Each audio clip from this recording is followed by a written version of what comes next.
sa lahat. Ako po ang inyong Madam Chair at muli samahan niyo po ako. Tayo po ay magluluto. Dahil tayo ay nag-hiking ng mga nakaraang vlog, magluto naman po tayo ngayon. Let's go!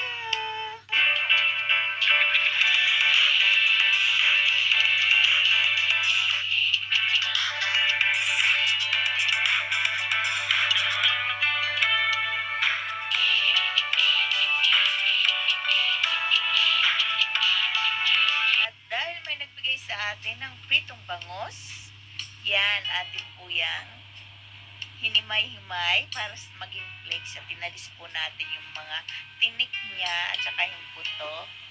Yan ang ating main ingredients. At syempre cabbage. Yan, Chinese cabbage at saka yung normal na cabbage po ang ating gagamitin. Yan. At syempre meron po tayong luya, bawang, paminta. Yan po ang ating ilalahok. At siyempre meron din po tayong cheese. At saka yan. Kahit anong cheese po pwede nyo pong gamitin. At meron po tayo yan arugula na leaves. At siyempre dalawang itlog. At saka gatas. Kahit anong gatas po, wag lamang condensed milk ang inyong gagamitin kasi tatamis. At kung mayroon din po tayong basil paste or kung mayroon po kayong fresh basil, pinuhin nyo lang po siya. At atin pong gawing pinaka parang pesto. At siyempre dalawang boiled egg, lalo na sa mga nagda-diet. Yan. Kailangan natin ng egg para po meron tayong lakas at energy. So, binold na po natin yan at isit aside lang po muna natin. Yan po. At siyempre, ang lahat ng ingredient po yan, ayan po ang ating ingredient. Napakasimple lang. Kung ano lang po meron dyan sa bahay nyo. At siyempre, yung spaghetti pasta na spaghetti. Yung pong ganun karami is 2 tao po ang pwedeng kumain doon. Pinutol na po natin sa gitna para kasya talaga sa kaldero para hindi po pasunog. Yan, at isasabay na rin po natin habang ating pinapakuluan yung spaghetti ay magsusutay na po tayo ng ating sauce at naglagay tayo ng olive oil. Konti lang po para hindi naman ang oil sa ating katawan. So, konti lang po ang ating kailangan. Siguro mga 1 tablespoon na oil. Kahit anong oil po pwede natin gamitin. Siyempre, ang ginamit natin na olive oil. Yan, nilagay na natin po ang bawang, sibuyas, at saka konting luya para hindi po malansa kasi ang ginamit po natin instead ng meat ay bangus. At ang bangus na yan po ay galing sa Pilipinas. At thank you nga pala siya sa nagbigay po niyan kay Madam Rhoda Wong. Yan, salamat po sa laging magbibigay ng pasalubong kapag bumabalik dito sa Hong Kong. At yan, isitay lang po natin yung garlic onion at luya. Lang po natin. Pag nagka-caramelize na po ng konti yan, ay lalagay po natin yung maganda po sila may sibuyas at bawang. Lalo na yung lutong-luto kasi yung aroma po niya, napaka-bango kapag bawang at sibuyas pa lang akala kapitbahay, ang sarap ng niluluto natin. So, nilagay na po natin yung cabbage yan. It's either normal cabbage or your Chinese cabbage o kung anumang gulay po na meron kayo. Pwede niyo pong ilagay dyan. So, yan. Ang ating, kasi yan po ang meron. Kung ano po yung meron na gulay po sa inyong ref o dyan sa bahay niyo, pwede po kahit ano nasa inyo po yan. So, yan po ang nilagay natin. Cabbage. Or ng Chinese cabbage at yung normal na cabbage. Para po maubos na yung nasa ref natin. Yan. At naglagay tayo nung basil paste. Mga 2 teaspoon po yan o 1 teaspoon. Depende po kung gaano karami ang gusto yung at kung gaano karami din po yung lulutuin natin. So, yan ay pang 2 person po. Yan. At siyempre, lutuin lang po natin yung ating gulay. Maglagay na rin tayo ng paminta at asin para po may lasa siya. Yan. Yan ang asin. Ganyan po. hindi ako masyadong naglalagay ng tubig kapag nag-aano po tayo, nagluluto kasi mas gusto ko po yung talagang galing lang po sa yung sakat nito sa mga gulay kapag atin pong sinasangkot sa yan. Inilagay na po natin yung ating bangus plate. Yan. At atin lang din pong lulutuin. Yan. Atin lang pong hahaluin ng hahaluin para po sa masuno. Kasi nga, hindi natin yan lalagyan ng tubig. Para, ano, mas manunood yung lasa po ng kanyang mga inilagay natin sa bawat isa. So, ano lang po natin, haluin lang po natin hanggang maluto at luminis yung ating mga inilagay. Yan. Napakasimple po ng ating ginagawa ngayon sa mga kapwa ko OFW. Ano po yan. At syempre yan na po yung ating milk. Kahit ano pong milk, pwede po nung ilagay first milk, kahit po yung powder, ikatawid lang po natin sa mainit na tubig bago po natin ilagay dyan. Siyempre ang apoy na ginamit natin ay low medium heat para po hindi matuyo agad kasi kailangan po natin ng malapot sauce para po sa ating bangus plate spaghetti. Yan. Hindi po kasi ako mahilig sa spaghetti na yung tomato sauce ang gamit. Ito yung mga may kamatis. Gusto ko po sa kamatis yung ilaw lang po kinakain. So yan. Kaya atin pong ginagamit pag nag-spaghetti tayo ay po either sa mushroom sauce o kaya ay milk lang po ang nilalagay natin.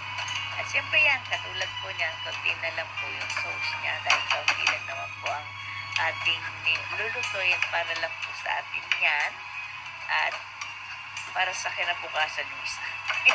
Yan po, to serving na po yan. So yan, kung hindi naman po bawal sa atin na mga pagkain, kainin na po natin, ano lang po natin ay siyempre yung mapusog lang po tayo para na-indulge natin yung lahat ng mga pagkain, hindi tayo mag-cravings. Basta nasa tama lang po ang pagkain natin at sapat lang, huwag yung napakarami po. So yan, nilagay na natin yung ating nilagang pasta. So, inilahok lang natin yan. Ako po kasi ay mas gusto ko po yung hindi masapaw o hindi masauce. Yung katamtaman lang po yan. Dahil mag-gaano tayo dyan ng yan, maglalagay din po tayo ng lime juice o calamansi juice o lemon juice. Depende sa inyo. Kasi nga ang ginamit natin ay isda para maalis po yung konting niya. Fishy siya. At maganda rin po yan kasi nagbabalance po ng mga lasa niya. So, nag-add po tayo dyan. And kung wala kayong ginagamit na any powder, lagyan din po natin ng konting sugar para mag-balance po yung tamis at niya. Pero tayo po, hindi tayo naglagay ngayon. Yan. Tama na yung paminta at saka asin ang nilagay natin. At syempre yung ating cheese. Kunti lang, mga isang kutsara lang na cheese ang ating. Either parmesan, mozzarella, kahit ano pong cheese ang ginagamit nyo, pwede pong ilagay nyo. Ako po nilalang pa dyan para po medyo siya, yung matunaw. So, yan na po ang ating bangus plate spaghetti. Luto na siya. O, diba? Simple-simple lang. At masustansya. So, mag-plating na po tayo. Yan. Kuha na kayo ng plato nyo. At na rin kayo, makisandok na rin po kayo sa ating niluto. Yan. Ganyan lang. Simple lang. O, diba? Hindi na tayo pipili. Kayo na lang ang gumawa.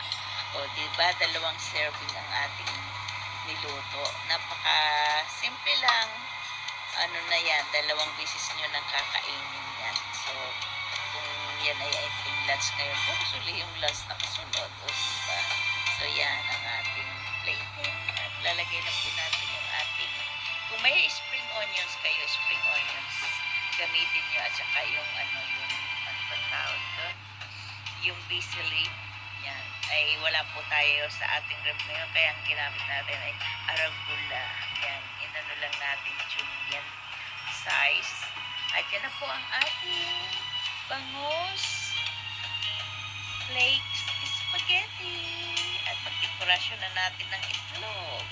Iniwan lang po natin sa apat ng itlog. At yan ang ating lunch for today. So, kain na po tayo. At syempre, lalagyan naman natin ng dekorasyon para kahit tayo ang kumakain ay yan, o diba, yung isang cherry tomato, nilagay natin for decoration. O diba, ang sarap ng tingnan. At talaga naman po masarap siya. Kaya, kung naibigan nyo po, luto nyo na rin po dahil napakasimple pero masustansya po siya. Sa mga nagda-diet dyan, pwede na po itong lunch natin. Basta sa lunch, kumain po tayo ng may heavy o may carbo para po may panlaban ng ating katawan. Lalo na po tayo nag-working. Lalo na sa atin bilang OFW, kailangan po natin na may energy. Sa tanghali natin, inaano po. Siyempre mag-breakfast po tayo. Hindi naman kailangan natin ng heavy breakfast. Basta malam na natin ng tiyan. Kasi yun din po ang nagpupus ng energy natin sa umaga, yung almusal po. Kaya yan. Tapos sa tanghalian, ganyan po. So, at ito na nga po ang ating finished product at atin ang man. Samahan niyo po ako. Wala nang upo-upo. Diyan na rin po sa kusina tayo mag-taste. Oh, diba? Laki ka agad ng kagat. Delicious. O diba? Sarap na sarap si Madam Chair at happy tummy. Lusog-busog. Healthy pa. O diba? Sabi ko sa inyo, pag kumain ka niyan, malilimutan niyo po ang umupo. So, at yan nga po ang ating vlog ngayon. At sana kung yung nagustuhan ay share, comment, and watch na rin po at share to other friends. At wag natin kalimutang mag-follow, like, and subscribe. Maraming salamat po at see you next time. Bye-bye!